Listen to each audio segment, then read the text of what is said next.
Sexo e Destino, segunda parte, Médium Francisco Cândido Xavier, capítulo 11b.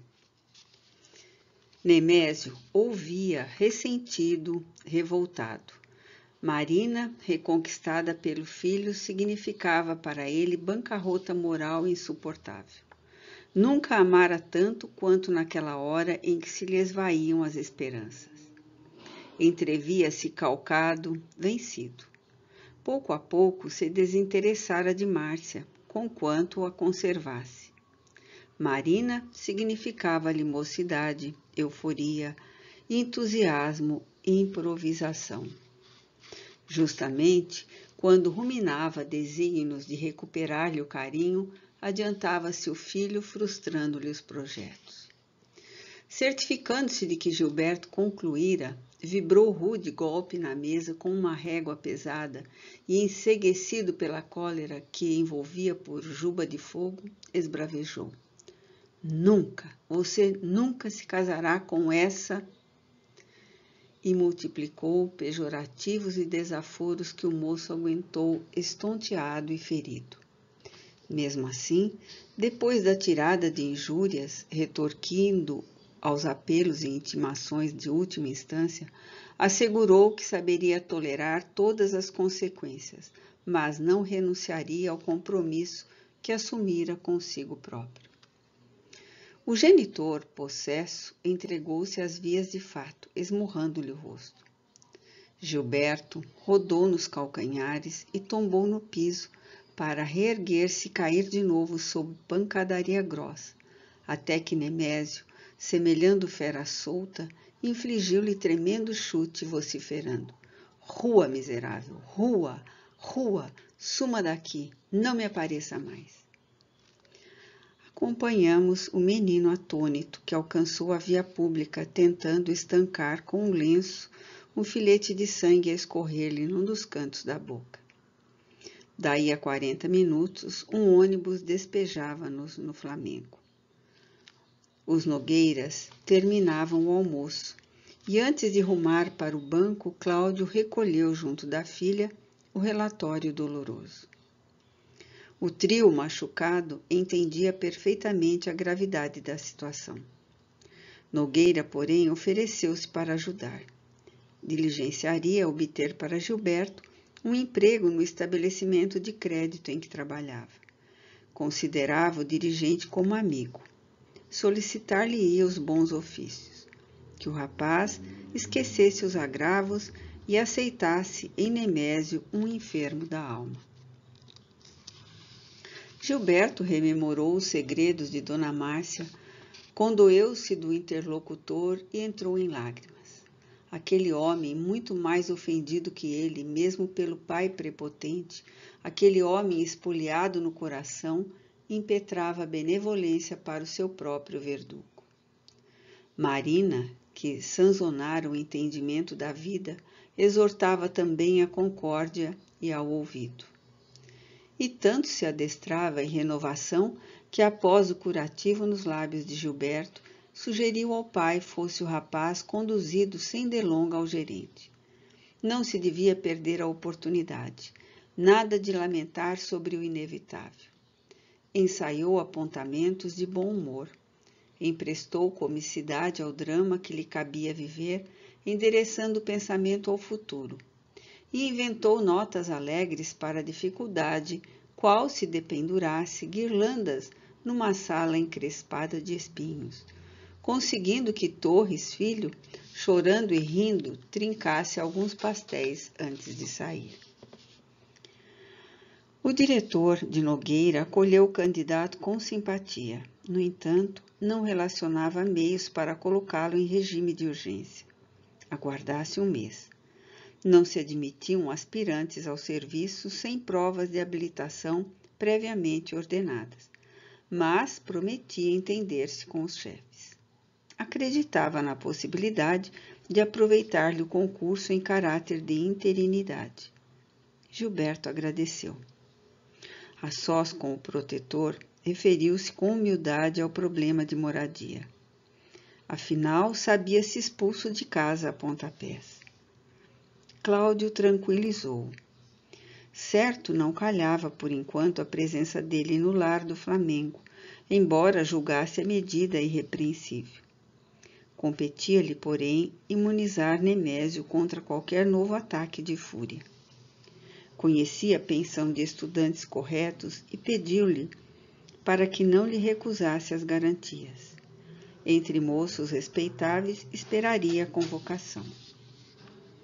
Depois, resgataria os pequenos débitos que viesse a contrair, que não se vexasse. Acariciou a cabeça do jovem e salientou que se achavam na condição de pai e filho e que, em razão disso, o dinheiro entre ambos deveria ser gasto em condomínio. O rapaz, não obstante constrangido, aqueceu. Daí algumas horas, ciente de que o genitor se ocupava em serviço, contratou o caminhão e colheu da residência os pertences que julgou indispensáveis, sossegando a dedicada governante com a informação de que se ausentava para trabalhar durante algum tempo com o pai de Marina, a fim de tentar a sorte. O comunicado surtiu efeitos imediatos. Dispensando a possível assistência ao ânimo inquieto de Nogueira, vimos no dia seguinte, quando Nemésio entrou no banco às 14h, a esbaforir-se. Enraivado no centro de vasto grupo de espíritos galhofeiros, solicitou a presença de Nogueira em recinto particular. Um funcionário acenou para o companheiro e Cláudio veio, mas, pressentindo que seria intimado a rigoroso testemunho de tolerância, preferiu atender no vestíbulo, rente ao público. O visitante começou dizendo que lhe exigia contas do filho, acentuando que não lhe permitiria influenciá-lo. Cláudio mobilizou todas as reservas de humildade e rogou licença para informar que o moço tão somente o tratava por amigo, sem, no entanto, abdicar do livre-arbítrio, que não se via autorizado a responder por ele. Que o genro de Neves, todavia, interceptou-lhe a palavra e rugiu. Cale-se, besta, João Ninguém, paspalhão, tome lá seu espírita de meia tigela. O punho do negociante batia no rosto de Cláudio, arremessando-lhe pescoções violentos, quando a vítima procurava defender-se, debalde escondendo a cabeça entre as mãos. A agressão foi rápida. Antes que os circunstantes se refizessem do choque, o bancário jazia no pavimento e somente a cooperação de intercessores anônimos impediu que o esmurrador, aselvajado, lhe pisasse o corpo em decúbito. Contido à força, berrava insultos, assessorado por espíritos infelizes. O injuriado ergueu-se disposto a revidar. Irado, contundido, referviam-lhe no peito as dores acumuladas. Tomaria desforra. O comerciante audacioso conhecer-lhe-ia o desagravo. Massacrá-lo-ia naquele mesmo instante como se achata um verme. Num átimo, contudo, ao levantar a destra para medir punhos com o adversário, sentiu o reflexo de Marita. Aquela mão pequena e fria que se elevara da morte a fim de abençoá-lo estava na dele. A menina atropelada surgia-lhe na memória como a perguntar-lhe pelos votos de melhoria. Prometera-lhe renovar-se, ser outro homem. Impossível quebrar o compromisso. Recordou-a padecente, o corpo recoberto de escaras dolorosas. Não tinha sido ele o culpado? Não fora a divina providência suficientemente compassiva, deixando que a falta de que se acusava passasse despercebida diante dos homens? Não recebera acaso o perdão da filha que amava? Que diria ela do além se também não perdoasse ao carrasco que lhe seduzira a primogênita e lhe furtara a mulher?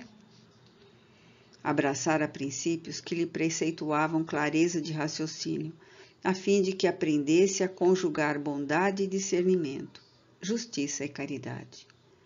Cabia-lhe ver nos inimigos gratuitos, enfermos, exigindo socorro e benevolência. De que modo condenar alguém naquilo que se inculpava? Não trazia, porventura, o espírito endividado em meio à falha e tentações? Afrouxou-se-lhe o braço, antes reteso, e, escutando os sarcasmos de Nemésio que se retirava, truculento, constrangido por pessoas que chamavam em alta voz pela intervenção da rádio-patrulha, o marido de Dona Márcia, encostado à parede, sob os olhares de simpatia de todo o auditório, não se acanhava de libertar o pranto amargo e espesso a pingar-lhe do queixo escanhoado. O gerente assomou a cena quando o autor das bofetadas ganhava o meio-fio e indagou pela causa do tumulto. Um funcionário emocionado apontou para o colega ofendido, falou no espancamento e aduziu. De certo não reagiu porque ele hoje é religioso, é espírita. O chefe comoveu-se, desejando desfazer o clima geral de indignação, inquiriu à porta. Quem é esse brutamontes de jaula? Velhinha, que esperava atendimento de caderneta à mão, informou. Conheço, é Nemésio Torres, proprietário de lotes e mais lotes.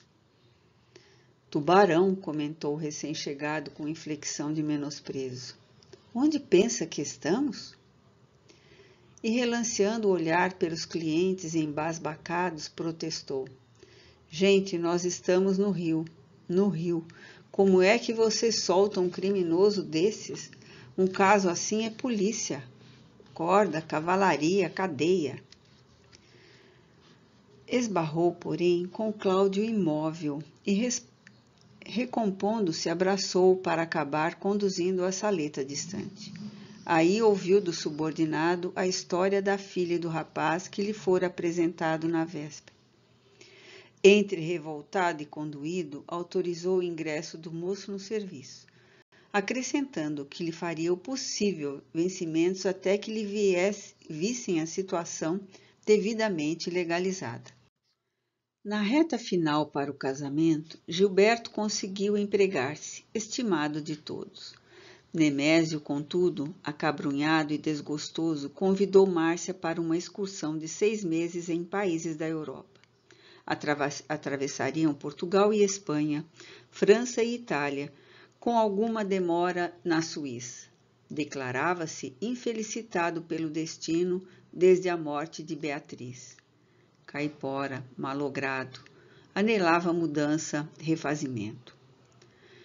A senhora Nogueira, que cortara os telefonemas para a família desde Petrópolis, deu-se pressa em comunicar o acontecimento à filha por meio de um cartão. Confessava-se esperançosa, encantada. Seguiria juntamente daquele a quem não trepidava em designar por futuro esposo e prometia enviar notícias de cada cidade que visitasse. Marina recolheu a mensagem com discrição, sem que o pai e o noivo soubessem de semelhantes férias, a não ser indiretamente pela boca de amigos. A ausência do par traçou para o trio bendito parêntese recheado de alegria e sossego de ponta a ponta. O apartamento do Flamengo convertera-se em colmeia de paz e luz. E enquanto Moreira resguardava Marina com fidelidade incondicional, eu retomava estudos e experiências junto de Félix, embora acompanhasse com afetuoso interesse os amigos do Rio a se prepararem contentes para um enlace feliz.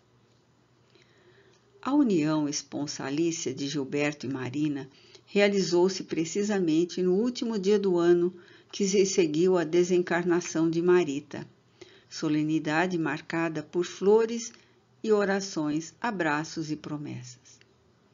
A aventura do novo casal atingiu-nos igualmente, no Almas Irmãs, onde pequena equipe de companheiros se reuniu em prece pela segurança dos nubentes que se entregavam a novas responsabilidades e novas lutas. Destaquei, no entanto, com desagrado, a ausência da filha de Aracélia. A própria Beatriz, compartilhara os júbilos votivos, conquanto desconhecesse completamente o que sucedia com referência ao esposo. Félix, porém, ao registrar minha estranheza quanto àquilo que eu imaginava como preterição, elucidou que a menina, prestes a regressar para as lides terrenas, demandava cautelas especiais. E prosseguiu, aclarando que obtivera permissão para que o processo regenerador do conjunto Nogueira Torres fosse remodelado. Marita não lograra desposar Gilberto por influência da irmã. Contudo, voltaria a viver entre os dois na condição de filha, para que a fração de tempo concedida ao grupo para a existência em comum no plano físico viesse a ser aproveitada nos recursos possíveis, sempre valiosos por mínimos que fossem. Indiscutivelmente, não se tratava de reencarnação organizada a rigor nem compulsória por motivos judiciais. Medida, entretanto, de caráter premente, que ela seria impelida a aceitar em favor de si mesma. Para esse fim, ela reveria o rio, oportunamente junto de nós, pela primeira vez depois de quase 11 meses de internação em parque de repouso, onde viver apenas de saudade e recordação para efeito indutivo. Abraçaria tão só os que quisesse, atenderia exclusivamente à própria vontade, para que se lhe avantajasse o impulso de voltar. Compreendendo-se que Gilberto lhe constituiria o tema central das compensações emotivas, sublinhava Félix que todos os nossos cuidados na ocasião se encontrariam nele. Seria necessário que Marita o surpreendesse a sós, ignorando-lhe o matrimônio, porquanto os ressentimentos hauridos da convivência com a irmã ainda lhe doíam na memória, quais chagas entreabertas.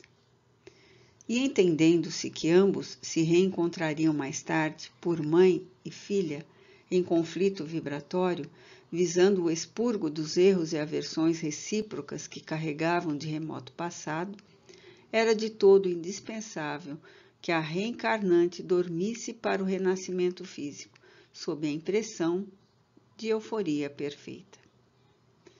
Aceitando a lógica das explicações, fui avisado dias antes transcorridos sobre a conversa quanto à data escolhida para a excursão. No instante aprazado, participou-me Félix, não só o envio de 2 companheiros, incumbidos da preparação de ambiente junto ao filho de Beatriz, como também cientificou-me de que se valia do ensejo em andamento, por sabê-lo em estudos, à noite, na intimidade de vários colegas, numa residência da Glória, com vistas a concurso próximo para efetivação no cargo que exercia no banco. Efetivamente, partimos com Marita, calculando o tempo necessário para encontrá-lo fora de casa, prevendo-se o término das tarefas noturnas para depois de 0 hora, segundo notificações recebidas. Cumpriu-se o programa com diminutas diferenças de horário. Estimulávamos os júbilos de Marita, que descia conosco sobre a Guanabara feérica. De longe os contrastes de luz entre o Morro do Leme e o Casaril da Urca. Mais além, a praia de Botafogo. Mais alguns instantes, a Avenida Beira-Mar, diante de nós. Tocando o chão do Flamengo, a moça multiplicava interjeições de alegria, revendo a cidade que lhe senhoreava a ternura. Parados diante das águas remançosas, assimilando energias nutrientes da natureza, fomos inteirados pelos batedores amigos de que Gilberto descera de carro particular em esquina adjacente.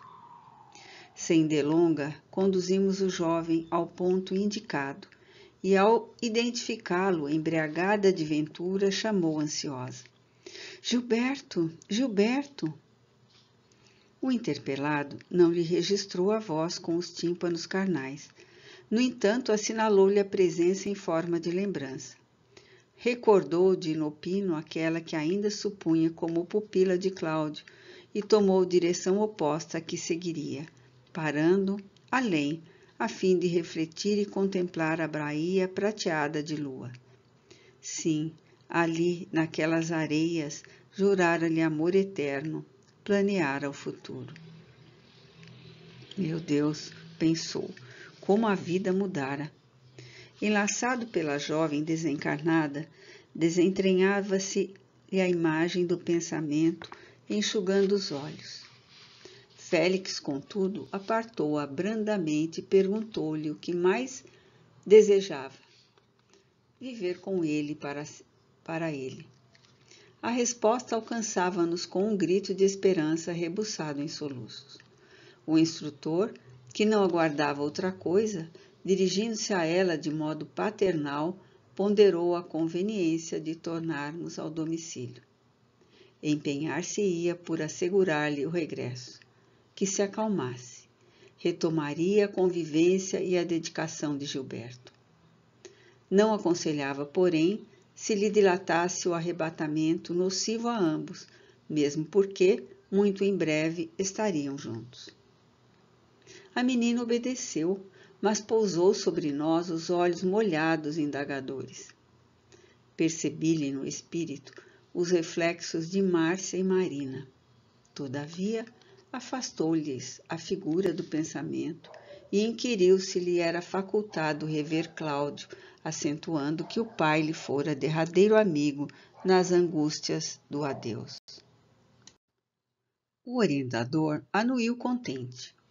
Mais 500 metros de espaço e atingimos o apartamento, acolhidos à entrada por Moreira Vigil. O enfermeiro reconheceu Marita, sob emoção forte, mas eclipsou-se a um aceno de Félix, que desejava poupá-la a divagações. Atormentada, tremente, a moça assistida por nós penetrou no aposento paterno e, ó, surpresa! Nogueira, em espírito, rente ao corpo, que ressonava de manso, como que lhe aguardava a presença, pois estendeu-lhe os braços e gritou, misturando enlevo e regozijo, na exaltação que passou a comandar-lhe todas as forças. Minha filha, minha filha!